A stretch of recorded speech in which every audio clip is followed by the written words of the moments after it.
शेतकरी बंधूंनो राम राम। आज काय झालं माहिती का, मला 3-4 वर्षाच्या अगोदरची गोष्ट आठवली बघा। मी ते तुम्हाला सांगण्याचा प्रयत्न करणार आहे, व्हिडिओ शेवटपर्यंत बघा। काय झालं, आपल्याला पाचटाचा काही अनुभव नव्हता, काय नव्हता, आपण ह्या क्षेत्रामध्ये बी नव्हतो।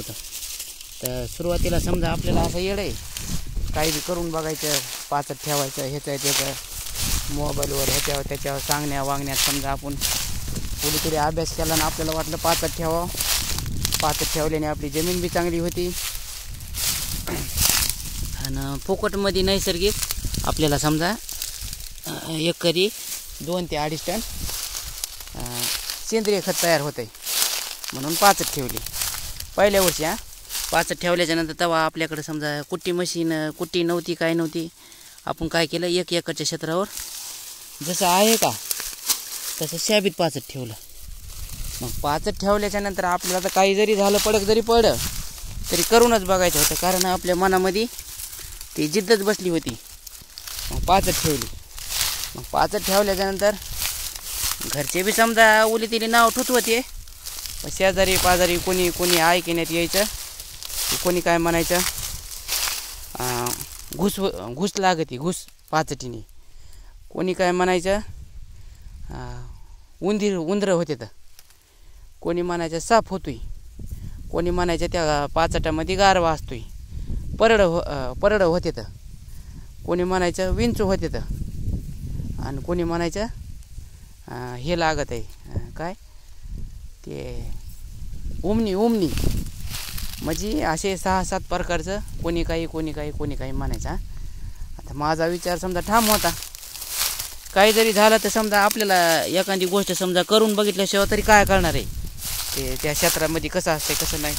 म्हणलं जर समजा सक्सेस जर झालं तर ठीकच आहे, नाही जरी झालं तर आपल्याला अनुभव येईल। मग एकदा समजा चूक झाल्या मग पुन्हा कशाला ठेवायचं समजा भविष्यामध्ये।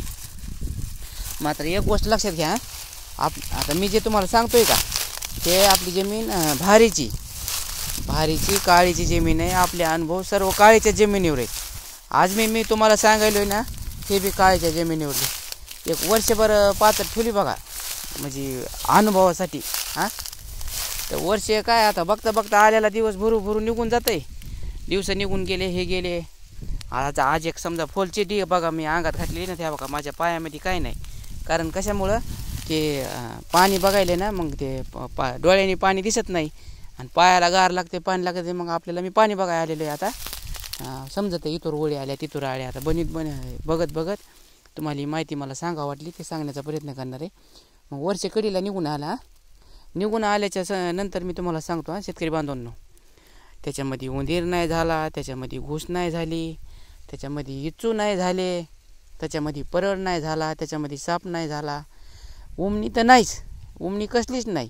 आता समजा ह्या गोष्टी, आता माझं मत समजा मी असा हिंडतोय, जरी समजा डोळ्याने जरी नाही दिसल्या समजा, तर रातचं इथं कोण्या टायमाला हिंडतोय मी, आजूबाजूचे शेतकरी बांधव तुम्हाला सांगते, कधी समजा योग आला तर हिंडतोय, मग निदान पाय पडन नाही, एखाद्याला धक्का लागन, काय होईना कवाच नाही। मी तुम्हाला सांगतो, आता हे 12 महिने जे गेले का, 4 वर्षाचा आपला अनुभव होतोय, 4 वर्षाच्या अनुभवामध्ये काहीच आपल्याला आढळलं नाही। मात्र 1-2 वेळेस परड आढळले होते, पण परड कसे आढळले होते, आता हे प्लॉट समजा तुम्हाला सांगतो मी, तोडीत समजा एका कोपऱ्यामध्ये एखादा गुंठा अगर एखादा बुचका ऊसाचा राहिला आहे।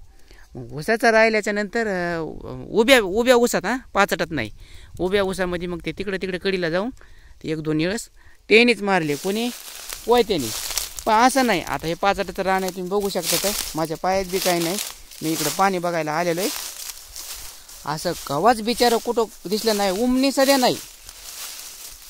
आता मग 1 वर्ष गेलं निघून, आपल्याला अनुभव आला, मग ठुता आपण सगळंच पाचट ठेवायला लागलो, सगळ्या क्षेत्रावर चांगलं आहे बाबा, गवत होत नाही, आपल्या पाण्याची बचत आहे, आपल्या खर्चाची बचत आहे, अशा हिशोबानं आपण आता चौकट ठेवायलो। आणि 4 वर्ष झाले, आता का नाही कोणी म्हणत नाही, कोणी आपल्यापाशी नावं घेत नाही, काहीच नाही, आपलं बघून उलट आपल्या घरी बी वाढले क्षेत्र, शेजारी पाजारी ठेवायले तर, आणि वरचेवर आता मोबाईलवर ह्याच्यावर त्याच्यावर बघून शेतकरी आता जागृत व्हायलेत आणि ठेवायले तर।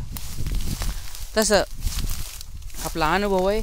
आणि पाचटामध्ये भारी जमीन आहे, हलक्या जमिनीचं मला काही सांगता यायचं नाही, भारी जमिनीवर कशाचा त्रास होत नाही. उंदराचा होत नाही, घुशीचा होत नाही, सापाचा होत नाही, पारडाचा होत नाही, इचूचा होत नाही, काहीच होत नाही बिलकुल. पक्षी काय होते माहिती का, समजा काही शेतकरी बांधव काय म्हणते 3 महिन्यामध्ये कुजलं पाहिजे. आता मला एक सांगायचं आहे, समजा त्यांना 2 आणि 3 महिन्यामध्ये जर तुम्हाला पाचट कुजवायचं असेल तर माझं म्हणणं आहे तुम्ही ठेवूच नका. कारण 2 आणि जेवढं लवकर पाचट कुजन का तेवढं पुन्हा ते आपल्याला त्रास होणार आहे. कशाचा, त्याच्यामध्ये तणाचा प्रादुर्भाव होणार आहे. ओली तिली राहिलं तर बळीरामाला त्रास होणार आहे, वक्राला त्रास होणार आहे. म्हणजे अनेक गोष्टीला तुम्हाला त्याचं तोंड द्यावं लागणार आहे. आणि जेवढं एक गोष्ट लक्षात घ्या, जेवढं उशिरा कुजतं आहे काही बी असो मग शेतीमध्ये, तेवढं खत चांगलं असतं आहे. कारण ते जमिनीचं जेवण आहे, आपल्या जीवाणूचं खाद्य आहे. त्यांना जसं लागेल तसं ते थोडं खात राहते. आणि कायम जमीन आपली झाकून राहते. झाकून राहिल्यामुळे जमिनीवर आच्छादन होते. जे सूर्यकिरणं जे आकाशातून पडणारे डायरेक्ट आपल्या मातीच्या कणावर पडत नाहीत, ते काय होते तर ह्याच्यावर पाचटावर पडतात. आणि तेच पाचटावर पडून ऊन वारा पाऊस लागू ते कडक होऊन कुजायला त्याची मदत होती. आणि सतत जमीन झाकून ठेवल्यामुळं असंख्य कोटी जे गांडूळ नावाचा प्राणी का तो काय करतो, अंधारामध्ये राहतो. राहिल्याच्या नंतर वरची माती खालची माती वरी, तेच आपल्या जमिनीची मशागत करते. तर आपल्याला जमिनीची मशागत करायची काहीच गरज नाही. आता हे खोडवा पीक आहे दुसऱ्या वर्षीचं, 5-5, 6-6 जरी मी 4 खोडवे तर मी स्वतः ठेवून बघितले तर 5-5, 6-6 जरी तुम्ही खोडवे ठेवायचे म्हणलात का, तरी पण ह्या रानामध्ये ह्याच्या बगला मारायची गरज नाही, ह्याची मेहनत मारायची गरज नाही, ह्याला काहीच करायची गरज नाही. आहे तसं ह्याच्यामध्ये पक्षी, पाणी, ओली तिली गवत होतं आहे, चालता फिरता गवत उपटून घ्यायचं, रान आपलं तणमुक्त ठेवायचं, बस. बाकी सर्व काम निसर्गच करून घेतोय. लय मोठं डोकं लावायची गरजच नाही. जरी ओली तिली वाटलं भेव तर ते आपल्या डोक्यात भेव असते. करून बघितलं का, थोडे अनुभव घेतले का, मी म्हणतो माझं सध्या तुम्ही ऐकू नका. सर्वात मोठा गुरु म्हणजे माणसाचा अनुभव श्रेष्ठ आहे. जसे तुम्हाला अनुभव येतील का त्याच्या आधारेच काम करीत चला तुम्ही. शेतकरी बांधवांनो थांबतो आता. माहिती जर अशीच बघायला तुम्हाला आवडत असेल तर चॅनल आपलं सबस्क्राईबर करून ठेवा, जेणेकरून भविष्यात व्हिडिओ अपलोड केला की तुमच्यापर्यंत सर्वात आधी येऊन जाईल. शेतकरी बांधवांनो धन्यवाद.